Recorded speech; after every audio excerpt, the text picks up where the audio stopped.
होश संभाला तो जो जुमले सुने ना पहले उनके पर बात करते हैं। रियासत माँ होती है, माँ का दर्जा रखती है, इदारे उसके बेटे होते हैं और आवाम जो है वो आम जनता जो है वो उसको मुंह बोली माँ कहते हैं, उसको माँ का दर्जा देते हैं, माँ का एहतराम देते हैं, माँ का तकद्दुस देते हैं।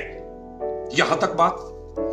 अब जो रियासत के माँ के जो बेटे हैं ना वो उनमें कुछ बेटे तो होंगे, पता नहीं कोई सुलझे भी होंगे, लेकिन ज्यादातर बेटे आमतौर पे आपने देखा होगा कि बिगड़े ही होते हैं। तो एक इदारा है इधर, वफाकी इदारा federal government employees housing foundation, ये 2020 में जो है ना इसको अख्तियार मिला है कि अब आप जमीनों पे कब्जे करो।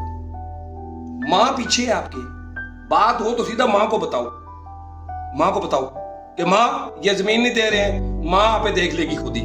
तो उस इदारे ने फिर जो ये तो हमारी जमीनें ली हैं, नाज़रीन कराम आप जरा ये आदाद व शुमार को देखें और फिर ये बताएं कि फंडामेंटल राइट्स की पाकिस्तान में क्या सूरत हाल है, यहाँ इंसानों को इंसान समझा जाता है या नहीं, ये आपको आदाद व शुमार बताएंगे। सेक्टर G13, ये जो श्रीनगर रोड के साथ जो है ना लेफ्ट साइड पे सेक्टर G13, इसकी जमीन का जो रेट लगाया गया फी मरला 16,500 रुपया, 16,500 रुपया सेक्टर G13 में मरले का रेट लगाया गया। 29,500 रुपया मरला G14 का लगाया गया। 1,67,000 रुपया सेक्टर F14 का लगाया गया। मुतासरीन को दिया गया, जो मालिक थे हकीकी उनको दिया गया। अब जो रियासत माँ का बेटा आगे उसको सेल कर रहा है ना, कम अज कम 30 लाख रुपए से कम मरला नहीं है।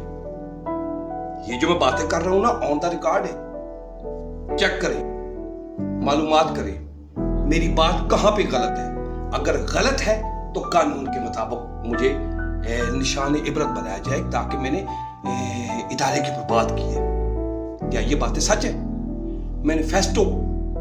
मैनिफेस्टो देखें जरा इनका, इस इदारे का मैनिफेस्टो देखें और सेक्टरों की सूरत हाल आके देखें, आपको पता लगेगा ये इदारा खड़ा ही झूठ के ऊपर है। और इसके जो सरबराह हैं वो है रिटायर्ड आर्मी अफसर कैप्टन मलक जफर इकबाल साहब। और उनका कहना है कि ना असी खेडांगे ना किसी को खेडन देंगे, बहना इत्थे ही असी जाना किसी पासे नहीं, ना किसी को करन कुछ देना है तो ना आपको कुछ करना है। बैठे ने जनाब है सेक्टर F14 ਜਿਹੜਾ ਸੈਕਟਰ ਸੀ, ਅਸੀਂ ਇੱਥੋਂ G14 ਚ ਉਹਨਾਂ ਨੇ ਕੱਢਿਆ ਤੇ ਉੱਥੇ ਜ਼ਮੀਨ ਸਾਡੀ ਐਸੀ ਉੱਥੇ F14 ਵਿੱਚ ਮਕਾਨ ਉੱਥੇ ਬਣਾ ਕੇ ਦੇ, ਜਦੋਂ ਬੰਦਾ ਇੱਕ ਪਾਸੇ ਕਿਤੇ ਨਿਕਲ ਜਾਵੇ ਤੇ ਕਿਸੇ ਨਾ ਕਿਸੇ ਪਾਸੇ ਜਾਣਾ ਨਾ, ਤੇ ਉੱਥੇ ਪਹੁੰਚੇ ਆ ਜਨਾਬ। ਤੇ ਇਹ ਪਿੱਛੋਂ ਉਹਨਾਂ ਨੇ ਕਿਹਾ ਕਿ ਇਹ ਵੀ ਸੈਕਟਰ ਬਣेगा, रियासत माँ के बेटे को ये भी पसंद आ गया, हाल ले लो। वो उन्होंने जमीन तो ले ली, अब मकानों का जो असेसमेंट करके चले गए हैं। तो नाज़रीन करम 10 साल हो गए हैं, ना वो कुछ बात कर रहे हैं, ना हमें बता रहे हैं, ना उनके पैसे दे रहे हैं। ठीक है, 10 साल कलीमुल्ला, कलीमुल्ला से सलीमुल्ला, सलीमुल्ला से कलीमुल्ला, कलीमुल्ला से सलीमुल्ला, 10 साल इन लोगों ने ये ड्रामा लगा के रखा हुआ है। तो गद्दार की जो डेफिनेशन है ना वो इस तरह बनती है, जिस वक्त आप रियासत पाकिस्तान कलमा तैयबा, अब तो रियासत तैयबा बन गई है। रियासत तैयबा में अगर आप अपने हक की बात करेंगे, सच बोलने की कोशिश करेंगे, आप गद्दार हैं।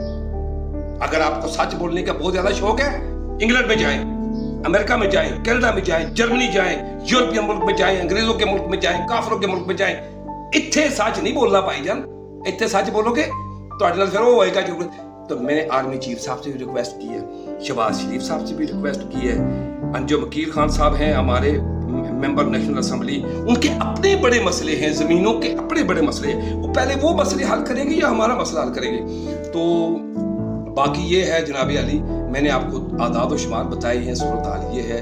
अगर आप समझते हैं कि इसमें कोई बात बनने वाली नजर आ रही है तो आप लोग भी हमारा साथ दें। या 10 साल से हमारा पैसा डिवैल्यू कर रहे हैं ये लोग, हमें जलील कर रहे हैं। ये जलील, इसको जलील करना कहते हैं। 10 साल से पैसे हमारे रखे हुए हैं, उस वक्त महंगाई की सूरत क्या थी, अब क्या है, कौन देखेगा।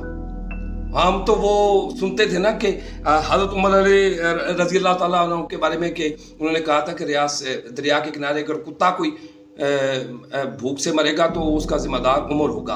पता नहीं वो लोग कहाँ हैं इधर हमारे पाकिस्तान में जो इस तरह की बातें करने वाले हैं ना, जो इस नाम, वो पता नहीं कहाँ हैं, उनका नहीं पता, वो नहीं मिल रहे हमें। तो हमें स्टोरियाँ सुनाने वाले टीवी पे अक्सर नजर आती, शक्लें नजर आती हैं कि ये लेकिन वो ओरिजिनल में कुछ नहीं होता है। याद रखें, ये जो बयानात देते हैं ना वगैरह, ये इनका सच कुछ नहीं है, सच इनके अंदर कुछ नहीं है, ये सब ड्रामा, ये सब फेक है। ये पता नहीं किसको दिखाते हैं, और वो देखने वाले भी अजीब से होते हैं। तो नाज़रीन करम, ये थी सूरत हाल।